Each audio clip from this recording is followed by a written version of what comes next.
presentation of my research findings, considerations for the measurement and modeling of soil carbon erosion. For a bit of context surrounding why I'm looking at soil carbon erosion, global stocks of soil carbon represent a pool up to 3 times the size of atmospheric carbon dioxide, where a net shift of 0.4% in soil carbon stores has the potential to completely offset annual anthropogenic CO2 emissions. Um, in Australia, carbon farming underpins part of the government's emissions reduction fund, where carbon credits are created as a result of sequestered soil carbon and used to offset emissions. For a carbon farming project, a measured increase in soil carbon is rewarded with an equivalent carbon credit amount where 1 ton of sequestered carbon is equal to 1 carbon credit. However, there are many published studies which suggest erosion can play a significant role in soil carbon dynamics, which raises questions about the significance of excluding erosion from carbon accounting for both farm scale projects and for the overall success of the carbon farming initiative in providing climate change abatement. As demonstrated in the figure on this slide, if a proportion of the actual sequestered soil carbon is removed by sediment transport, it cannot be realized during subsequent measurement of soil carbon stocks, resulting in a potential underestimation of sequestration. So this research intended to investigate the hypothesis that soil carbon erosion occurs at levels which are significant to carbon farming systems. And the aims were then to calculate soil carbon change from paired measurements across several regions of New South Wales, calculate soil carbon erosion rates at these paired sites using universal soil loss equation modeled erosion data sets, and create a predictive model of soil carbon erosion rates, and then map soil carbon erosion rates at catchments and identify the drivers. In this investigation, 4 sets of paired soil carbon measurements covering a range of temporal and spatial scales in the New South Wales wheat belt were compiled from the locations illustrated in this map. To the south in red, we've got Martimar, and to the west, we've got Hillstone, and to the north, we've got Cox's Creek. And then the white dots represent farms where field scale measurements were taken. Most samples were representative of the grazing or cropping land use practices symbolic of this part of New South Wales, and each dataset had been collected during separate campaigns consisting of paired sampling ranging from 2 to 15 years. Initially, soil carbon content was converted to soil carbon stocks in tons per hectare, and the change in this was calculated by subtracting paired measurements. Then to calculate soil carbon erosion rates were extracted from New South Wales hill slope erosion maps, which were accessed through the New South Wales Seed Data Portal. Soil carbon erosion was multiplied by a commonly adopted enrichment ratio of 1.5, which represents the preferential removal of carbon-rich fine soil particles during erosion. Following this, datasets representative of slope, soil type, land use, and climate were accessed.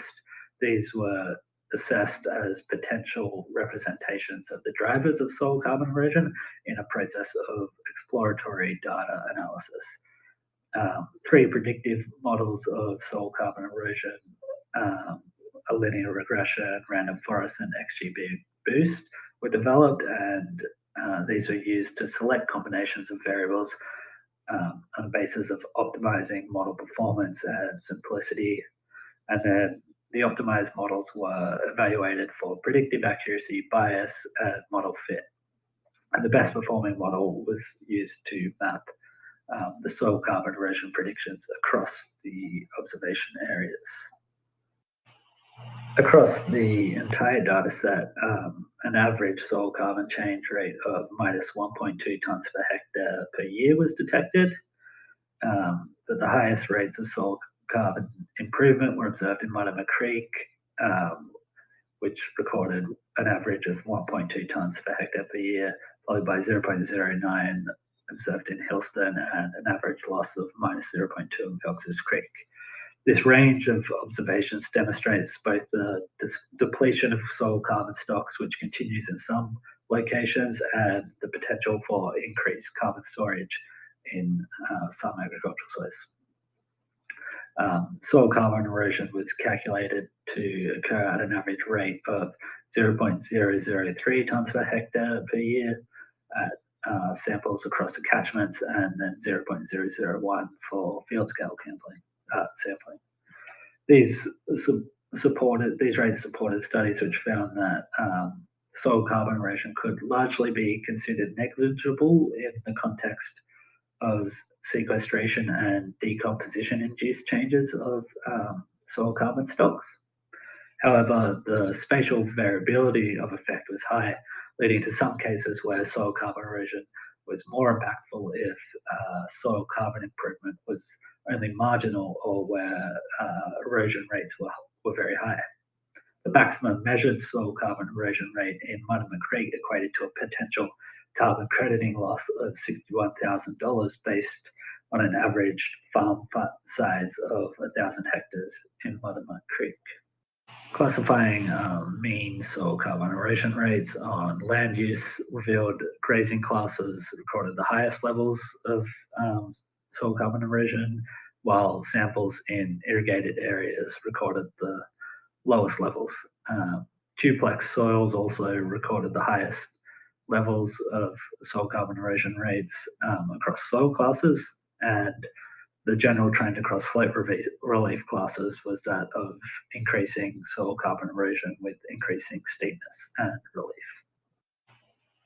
Across measures of correlation and model importance, using a numeric slope percentage layer repeatedly had the strongest effect on soil carbon erosion models. And then rainfall intensity and amount, which is the mechanism by which hill slope erosion is triggered, was present in the best performing XG boost model, which demonstrates its significance as a driver of soil carbon erosion. After testing a number of variable combinations and types of models, an XG boost model using the rain erosivity factor, slope percentage, land use class, and uranium to potassium ratio produced the highest quality validation results for the test dataset. Plots of predicted against observed for the soil carbon erosion using this model are shown here, which illustrate the strength of the model fit to both the train and test dataset splits. Prediction of soil carbon erosion rates across each of the catchments is mapped in the figures shown here. Note that some gaps exist at roads and waterways where these land use classes were not represented in the model training data set. But these maps illustrate the spatial variability of soil carbon erosion and show that Muddiman is the most susceptible region to soil carbon erosion, and Hillston is the least.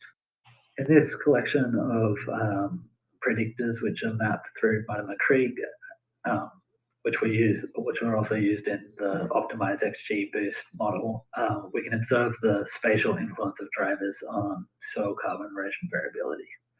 Of note, through the center of Muddiman, low slope and low rainfall erosivity seem to be found in locations of low soil carbon erosion. Similarly, cropping practices generally correspond to low levels, and grazing classes correspond to regions where the highest levels of soil carbon erosions were predicted. Now, if I address some of the limitations and potential areas for improvement in a similar investigation. Well, one of the limitations was introduced by the interannual variability in rainfall and temperature trends, which affect the variation of erosion and SOx sequestration and decomposition rates. And this is heavily influenced by the El Nino Southern Oscillation Cycle in Southeast Australia. So the variation of sampling period coverage between the data sets that we used, the subsets of data that we used in this study, It's likely to introduce significant uncertainty when compiling results from different time periods.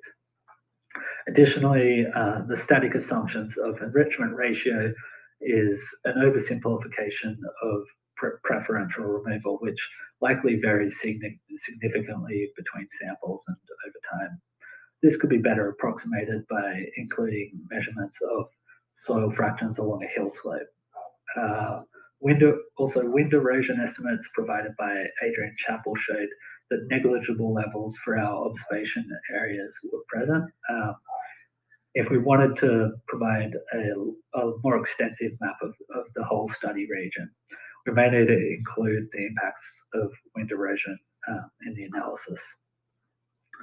As we did not expect to find very high levels of erosion over the relatively short time periods of observation, the detection of erosion using the preferred cesium-137 technique was discarded in favor of extracting universal soil loss equation model hill slope erosion rates. So this approach might oversimplify the mechanisms of erosion and introduce some significant uncertainty into estimates. And then finally, in future work, we might look at using interpretive machine learning, which identifies the impact predictors have on the value of the response variable, allowing end users to better identify what is causing the greatest change in soil carbon erosion. So in conclusion, soil carbon erosion was not significant to carbon farming systems in this study when evaluated across the whole data set. However, it exhibited high spatial variability and could be significant in locations where soil carbon improvement was very low or where erosion rates were very high. And soil carbon erosion in this study was shaped most by slope gradient, land use, and rainfall. And that concludes this presentation. Thank you.